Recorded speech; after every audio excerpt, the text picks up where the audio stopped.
दोस्तों बहुत बड़ी न्यूज आ रही है और ये आ रही है कनाडा से। कनाडा में इंडियन हैकर्स ने कोहराम मचाया है। जी हाँ दोस्तों, आप देख सकते हैं दोस्तों, फौज से लेकर अस्पताल तक बहुत सारे वेबसाइट्स हैं कनाडा में जो पिछले एक हफ्ते से बैक टू बैक ठप हुए जा रहे हैं। दोस्तों यहाँ पे आपको बताना चाहूंगा, ये सभी के पीछे इंडियन साइबर फोर्स है जिन्होंने इसकी जिम्मेदारी ली है। इंडियन साइबर फोर्स भारतीय सरकार का आप देखें तो कहीं से भी इससे उसका कोई लेना देना नहीं है। ये एक सेपरेट, अगर आप देखें तो लाइक माइंडेड हैकर्स का ग्रुप है और ये कहते हैं कि हम पैट्रियोटिक एंड नेशनलिस्ट कॉज के लिए हमेशा तत्पर खड़े रहेंगे और उन्होंने इस प्रकार के काम को अंजाम दिया और बहुत ही स्वैग से। आप अगर देखें तो जब से इंडिया कनाडा के बीच में जो इश्यूज थे वो सामने आने लगे, चैलेंजेस बढ़ने लगे, इन्होंने तुरंत का तुरंत कनाडा को चेतावनी दे दी कि 3 दिन का समय दे रहे हैं, 3 दिन के बाद आप पर ऑपरेशन कनाडा शुरू किया जाएगा। एक लाइन से ढेर सारे अटैक्स किए जाएंगे। और दोस्तों अब न्यूज बना है जब सामने आया कि कैनेडियन एयरफोर्स का वेबसाइट 2 घंटे के लिए इन्होंने डाउन किया। पर दोस्तों ये तो क्या है कि जो एक्चुअल काम इन्होंने किया है उस पर कहीं से भी अब तक मीडिया ने इस पर कहीं से भी अगर आप देखें तो इंफॉर्मेशन नहीं दिया है। मेन काम आपको मैं बताता हूं जो सच में अगर आप देखें तो काफी बड़ा काम है, वो है दोस्तों कैनेडियन सिटीजन्स का डेटा ब्रीच कर दिया है। जी हाँ दोस्तों, पर्सनल डेटा ब्रीच हुआ है। पासपोर्ट का अगर आप देखें तो सारा डेटा, बैंक स्टेटमेंट्स, लोन, सब कुछ सामने लाए हैं। ये बहुत बड़ा नंबर है ये भी। तो क्या है ये सब कुछ, आइए देखते हैं। आप देख सकते हैं इसको बहुत ज्यादा न्यूज में कवर किया जा रहा है किस प्रकार से कैनेडियन एयरफोर्स के वेबसाइट को हैक किया गया है। इंडियन हैकर्स ने इसके लिए जिम्मेदारी ली है और इंडियन साइबर फोर्स ने कहा है कि हम इसकी जिम्मेदारी लेते हैं।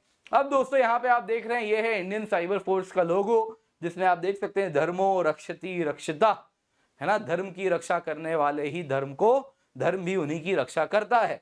और इसमें अगर आप देखें तो यहाँ पे धर्म बता देता हूं, पंथ नहीं है, रिलीजन की बात नहीं हो रही है। जैसे इन्होंने कहा कि धर्म है, ड्यूटी है भारत के लिए काम करना, तो इनका जो तरीका है वो ये एक तरीका है। खैर उससे हो सकता है आप में से काफी लोग कहेंगे मुझे कि इस प्रकार से सिविलियन इंफ्रास्ट्रक्चर को खराब करना गलत है, ये कभी नहीं करना चाहिए। खैर वैसे तो मिलिट्री वेबसाइट हैक की है, एयरफोर्स वेबसाइट हैक की है, लेकिन फिर भी पीस टाइम में इस प्रकार के कार्य को अंजाम देना आप में से हो सकता है काफी लोग कहेंगे कि ये गलत है, पर इनका ये तरीका है काम करने का। तो यहां पे अगर आप देखें तो ये प्रो इंडिया हैकर्स हैं। वेडनेसडे को इन्होंने जिम्मेदारी ली और ये न्यूज में आए जब कैनेडियन आर्म्ड फोर्सेस के वेबसाइट को इन्होंने हैक किया है। अब दोस्तों ये बड़े ही स्वैग से हुआ है। क्यों मैं कह रहा हूं स्वैग से हुआ है? दोस्तों 21 सितंबर आपको याद होगा, कनाडा इंडिया को ब्लेम करता है निज्जर हत्याकांड में कि निज्जर का असैसिनेशन भारत ने किया, भारत के इंटेलिजेंसीज वालों ने किया, इस प्रकार का न्यूज आता है। और उसके बाद इंडिया कनाडा के बीच में बैक एंड फोर्थ एलिगेशंस चलते रहते हैं और उसी टाइम सितंबर 21 को ये भी ऑपरेशन कनाडा लॉन्च कर देते हैं। कनाडा के लिए साइबर अलर्ट कर देते हैं, कहते हैं कि भाई देख लीजिए आने वाले दिनों में आप पे 3 दिन में साइबर अटैक्स होने वाले हैं, तो इंडियन साइबर फोर्स आप पर ये अटैक करेगा, तैयारी पूरी कीजिए। और टारगेट्स निकल जाते हैं, इतने सारे टारगेट्स होंगे, टारगेट भी बता दिया जाता है कि इन सब पे आने वाले दिनों में अटैक होने वाला है। और दोस्तों ये जो कहते हैं वो करके दिखा देते हैं। तो सबसे पहले अगर आप देखें तो bristoldental.ca आप देख सकते हैं इसको किस प्रकार से डिफेस किया जाता है। Hacked by the Indian cyber force, hello admin you have been hacked, respected world wide authorities and citizens. हाल के दिनों में कनाडा के गवर्नमेंट ने जो भारत पे एलिगेशंस लगाए हैं, एंटी इंडिया पॉलिटिक्स किया है, वो सभी लिमिट्स को पार करता है। और सभी को बताना चाहेंगे कनाडा एक वाइडली नोन हेवन है, किसके लिए?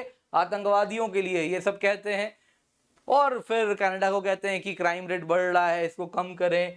और हमारे इंटेलिजेंस में नहीं, अपने जो गैंग वॉर चल रहा है आपके यहाँ, जो क्राइम रेट्स बढ़ रहे हैं, उन पर फोकस करें। अब दोस्तों इसके आगे अगर आप देखें तो कनाडा ट्रैवल वेबसाइट है, इसको भी डाउन किया जाता है। सिर्फ इतना ही नहीं दोस्तों, ये है जो सबसे इंपॉर्टेंट है, लेकिन इसको मीडिया ने इग्नोर कर दिया। मीडिया का पूरा अगर आप देखें तो फोकस यही सब पे था। ओटावा हॉस्पिटल डाउन कर दिया, कैनेडियन एयरफोर्स वेबसाइट को 2 घंटे के लिए डाउन कर दिया। अरे ये सब तो बस टिप ऑफ द आइसबर्ग है। ये तो देखिए, ये जो ये क्लेम कर रहे हैं कि कनाडा का साइबर इंफ्रास्ट्रक्चर इतना वल्नरेबल है, इतना वीक है कि उनके पर्सनल डेटा कैनेडियन सिटीजन्स के वो इन्होंने शेयर किए हैं। दोस्तों यहाँ पे आपको ये जो तस्वीर दिख रही है ना, ये कैनेडियन पासपोर्ट्स हैं। मैंने ब्लर किया है इनको, मैंने ब्लर किया है ताकि पर्सनल डेटा शेयर ना हो, अदरवाइज ये पूरे के पूरे पर्सनल डेटा से भरा हुआ है ना। इस प्रकार के कई फोल्डर्स हैं जिसमें आप देखें तो 16,000 से अधिक फाइल्स हैं। Credit card, driver's licence, loan history, signature sample, phone, financial documents, ये सब इन्होंने लीक किया है। लीक किया है ना, पब्लिकली ओपन कर दिया है। कनाडा को बताया कि भाई देख लो, इतना वीक तुम्हारा साइबर इंफ्रास्ट्रक्चर है, इतने ज्यादा आप वल्नरेबल हैं।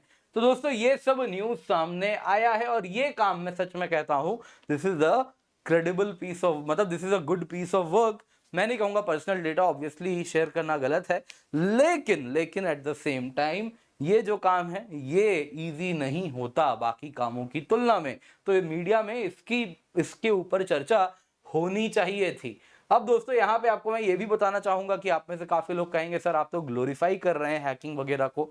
मैं उन जो हमारे काफी ज्यादा इस प्रकार के आप अगर देखें तो बुद्धिजीवी लोग हैं, उनको यही कहूंगा, नहीं नहीं, हैकिंग गलत बात है। कनाडा हमारा मित्र देश है, उसके खिलाफ इस प्रकार से हैकिंग करना, सिविलियन इंफ्रास्ट्रक्चर को रैंसैक करना बिल्कुल गलत कार्य है, ऐसा नहीं करना चाहिए था।